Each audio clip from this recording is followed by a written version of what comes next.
महर्षि उड़िया बाबा को भी एक उपासक ने प्रश्न किया था कि महाराज जी, मन कैसे रुके? तो उड़िया बाबा ने उत्तर दिया, नियम पालन से। यदि हम नियम पर दृढ़ रहें तो मन हमारा क्या कर सकता है? नियम तो परमात्मा देखता है। हम लोग नियम पर दृढ़ नहीं रहते, इसी से हमारे देश की दुर्दशा है। संध्या वंदन तक का नियम जाता रहा है। भजन करने के लिए नियम की बड़ी आवश्यकता। हाँ, बड़े नियम की आवश्यकता है। तो जैसे प्रातः काल से सायंकाल तक की हर व्यक्ति की अपनी एक दिनचर्या होनी चाहिए। ऐसा नहीं कि आज हम 4 बजे उठे, कल 7 बजे उठे, पर फिर मन को आप कंट्रोल नहीं कर पाएंगे। मन के लिए एक दिनचर्या होनी चाहिए कि हमको 10 बजे सोना है, 4 बजे उठ जाना है। तो फिर 4 से 4:15 नहीं होना चाहिए, 4 बजे उठ जाना, ऐसा नियम बना ले। और उठ करके हमको थोड़ी देर नाम जप करना है, थोड़ी देर हमें वाणी जी का गायन करना है, थोड़ी देर हमें ध्यान, एक अपनी दिनचर्या।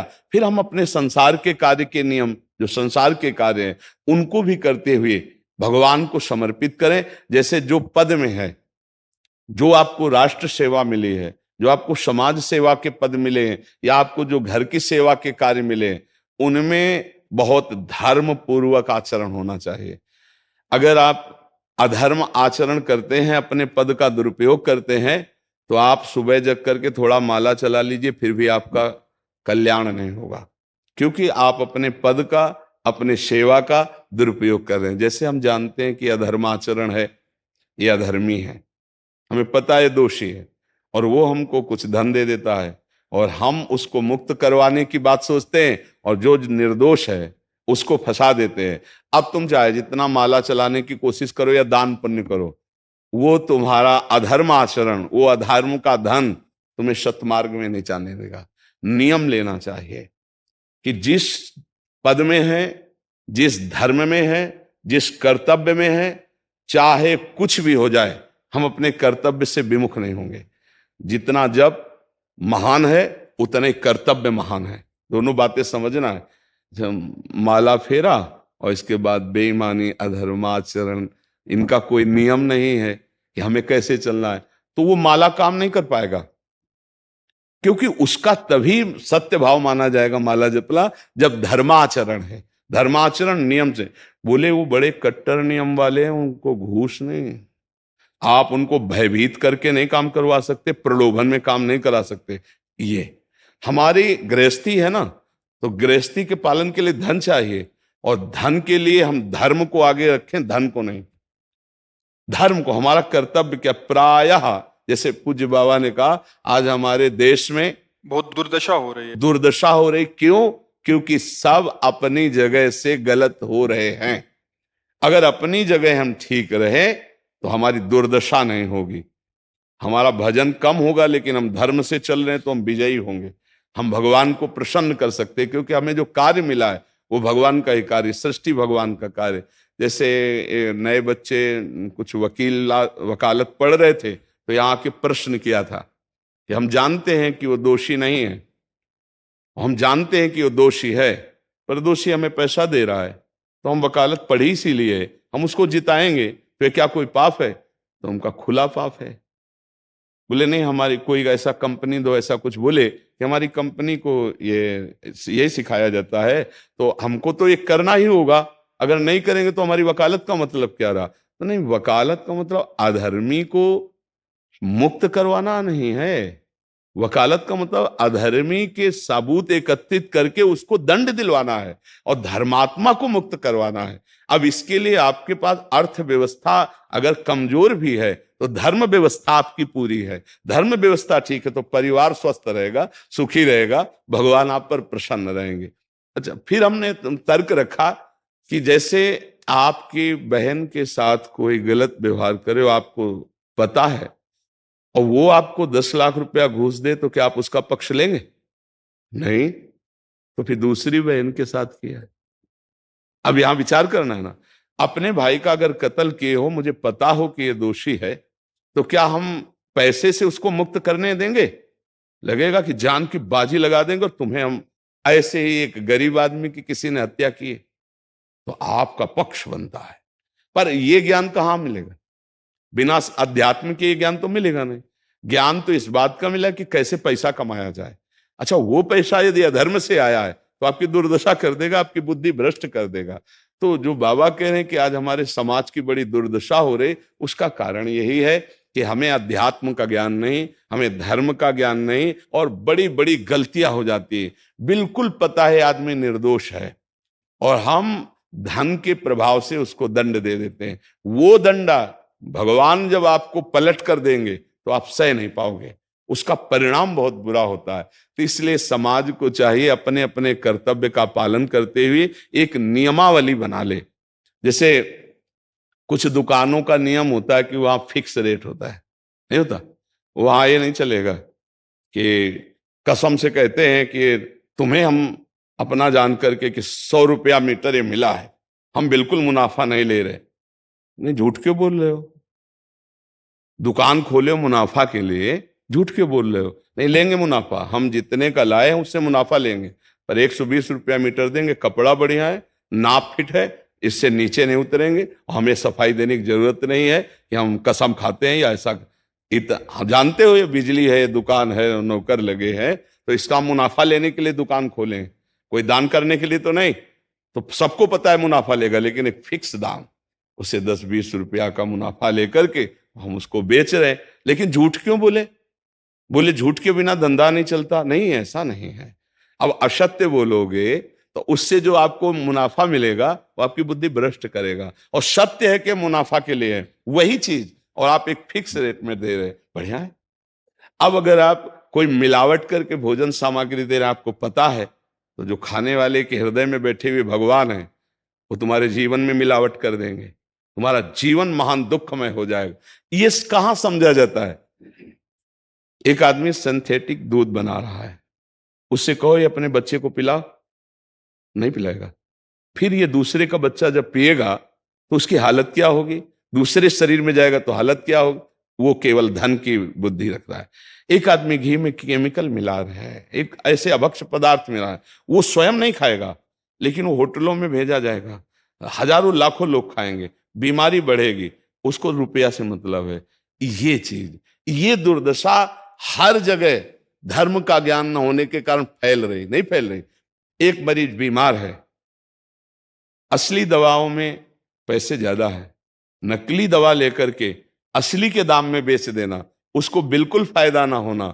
लेकिन परमात्मा देख रहा है, तुम जानते हो नकली दवा है, वो तो नहीं जानता बेचारा, ज्यादा पढ़े लिखे नहीं, किसान आदमी गांव का आया है, तुमने दे दिया और उसने पैसा दिया असली के। अब वो पैसा तुम्हारी बुद्धि भ्रष्ट करेगा, तुम्हारे परिवार में कलह पैदा करेगा और तुम्हारा पतन कर देगा। ऐसे हर डिपार्टमेंट में, हर विषय में यदि हम अपने धर्म से चले, अपने सत्य से चले और थोड़ा भी भजन होगा, वो आपको उत्तम गति प्रदान करेगा। पर ऐसा कहां समझ में आ रहा? अध्यात्म के बिना भला ऐसा समझ में आएगा? तो इसीलिए कह रहे हैं हमारे देश की दुर्दशा हो रही। पूर्वजों में पहले यह था कि हमारा धर्म नहीं जाना चाहिए चाहे प्राण चले जाएं, हमारा चरित्र नहीं जाना चाहिए चाहे सर्वस्व नष्ट हो जाए। आज इसकी कोई परवाह नहीं, तो उसी से बुद्धि भ्रष्ट हो जाती है, जीवन एक पशुवत आचरण वाला हो जाता है, और वो अपने को बड़ा सुखी समझने लगते हैं कि हमारे पास बड़ा वैभव है। लेकिन प्यारे, उस दिन को याद करो जिस दिन तुम्हारा आखिरी समय होगा, ना तुम्हारा फार्म हाउस जाएगा, ना महल तुम्हारा जाएगा, ना बैंक बैलेंस जाएगा, ना कोई व्यक्ति, और ना ये शरीर। अब तुम्हारे कर्म तुमको भोगवाएंगे। उस समय की कौन याद करता है? अगर उस समय की याद हो तो भय लग जाए कि नहीं नहीं, पाप नहीं करूंगा, क्योंकि जाना है यहां से। अच्छा, कब जाना कुछ पता नहीं, किसी भी समय ट्रांसफर हो सकता है इस शरीर से। तो हमें लगता है कि महापुरुषों के जो वचन है कि हमें एक नियम से जीवन जीना चाहिए, धर्म पूर्वक जीवन जीना चाहिए, अपने कर्तव्य का पालन करना चाहिए। जो हमारे लिए कर्तव्य, आज प्रायः धन प्रधान बुद्धि होने के कारण कर्तव्य स्वाहा हो रहा है। एक विद्यालय में विद्यार्थी के लिए जो गुरु पद में बैठा, उसका क्या कर्तव्य है? वो अपने कर्तव्य को भूला हुआ है। भला छोटे छोटे विद्यार्थियों को, जिनकी नींव पूरे राष्ट्र सेवा में, समाज सेवा में ये बन सकते हैं, अगर उनको हम सही शिक्षा नहीं दी तो उनका पूरा जीवन बर्बाद हो जाएगा। अगर उनको हम गलत सपोर्ट कर दिए तो उनका पूरा जीवन बर्बाद, क्योंकि नया जीवन है। और जगह जगह अपने अपने कर्तव्यों का यदि पालन किया जाए तो पूरा समाज सुखी हो जाए। लेकिन कर्तव्यहीनता आ रही, कोई अपने कर्तव्य को नहीं समझ रहा है। तो यही बात महापुरुष जनों को दुख लगता है कि अगर सब अपने कर्तव्य का पालन करें, धर्म का पालन करें, भगवान का नाम जप करें तो सब सुखी हो जाए। सुख सब चाहते हैं और आचरण दुख वाले करते, इसीलिए सुख नहीं मिल रहा है, परिणाम में हमें दुख मिल रहा है। सच्ची मानना, वो रुपया पूरे परिवार में अशांति पैदा कर देगा। और धर्म पूर्वक 100 रुपया लाओगे और 4-5 परिवार के बैठ के नमक रोटी खाओगे, आनंद से सोओगे, बड़ा प्यार रहेगा, भगवान की कृपा रहेगी। पर ये बात समझ में नहीं आती है। तो ये वृत्ति अगर छोड़ी ना जाएगी तो कुछ भी कर लो, कहीं भी दान पुण्य कर लो, लाभ नहीं मिलेगा। अगर दान देने की बात कही गई है तो धर्म पूर्वक कमाए हुए धन से। अगर आप मेहनत से कमाए हो ना, 10 रुपया दे दोगे ना, तो 10 रुपये का वो आटा लाके अगर 2 रोटी खाएगा तो खूब वजन होगा। वो आप 1 लाख रुपया बेईमानी का रख दोगे ना, तो बैठे बैठे वो गंदा ही सोचेगा, भजन नहीं होगा। उसका गंदा सोचना और आपका गंदा करना, दोनों मिल करके, उसके कारण भी तो आप बने ना, तो आपका ही पतन हो जाएगा। उसको तो भगवान बचा लेंगे क्योंकि भगवान की शरण में है। तो मुझे लगता है अधर्म के धन से कभी किसी को लाभ नहीं मिलता। तो अपने कर्तव्य का पालन करते हुए यदि नाम जप किया जाए तो बहुत जल्दी हमको लाभ प्राप्त हो जाए। बहुत सुंदर, मतलब ये चर्चा होती है, अगर आप लोग इसको धारण कर लें तो निहाल हो जाएंगे। सच्ची कह रहे, ये जो बातें हैं ये बहुत सुंदर जीवन को पुष्ट करने वाली हैं, पर आप धारण कर लें तो बात है। नहीं तो जैसे लाभ दिखाई दे रहा 50,000, तो ये बातें भूल जाओगे, ये बातें अच्छी नहीं लगेंगी। हे यार, बहुत बढ़िया काम घर में आएगा, पर हमारी ये बात ध्यान रखना, वो 50,000 घर में अशांति पैदा कर देगा। सच्ची मानना, आप धर्म से चलना, धर्म से चलोगे तो भगवान तुम्हारी रक्षा में रहेंगे। अधर्माचरण, देखो कैसी कैसी घटनाएं होती हैं। बढ़िया कार है, फिल्मी गाना लगाए चल रहे हैं, और वो एक्सीडेंट हुआ, आग लग गई, बाहर निकल ही नहीं पाए, वो अंदर ही जल गए। क्या हुआ?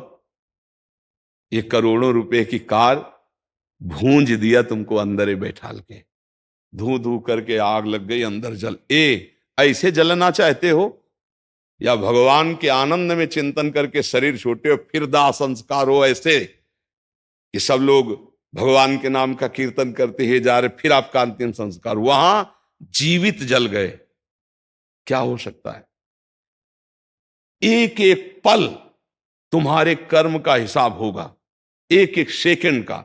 ऐसे कर्म करो कि हमारा अच्छा हिसाब हो, बुरा हिसाब। ये मत समझो कोई देख नहीं रहा, वो देख रहा है, जिसको हिसाब करना है वो देख रहा है। उसके लिए कोई वकील या किसी सबूत की जरूरत नहीं होती, वो सर्वांतर्यामी आपके अंदर बैठे ही देख रहा है। तो सदैव जैसे सत्संग सुन रहे हैं, तो अगर हाथ जोड़ के प्रार्थना है, थोड़ी भी बात मान लोगे तो आप सच्चे सुख के मार्ग में चलने लगोगे। नहीं तो भाई बहुत गंदी हवा चल रही है, माया की बहुत गंदगी ऐसी फैल रही, कलिकाल है ना, कि ये बातें किसी को पसंद नहीं आती। वो बात बताओ कि हम कितना रुपया कमा ले, कैसे कितने भोग भोग ले, और वो अध्यात्म में नहीं है। आपको सच धोखे में मत रहना, अध्यात्म में है। जितना आप धर्म से चलोगे उतना सुखी होगे, और लोक में है जितना धन मिल जाएगा उतना सुखी माना जाएगा। लेकिन वो सुख नहीं है, वो चंद मिनट के लिए हाइलोजन की तरह जलेगा, फ्यूज हो जाएगा। और धर्मात्मा दीपक की तरह जलेगा, पर बहुत काल तक चलता रहेगा। इन बातों का चिंतन कीजिए, खूब नाम जप कीजिए और भगवान के भरोसे रहिए, गंदे आचरण मत कीजिए।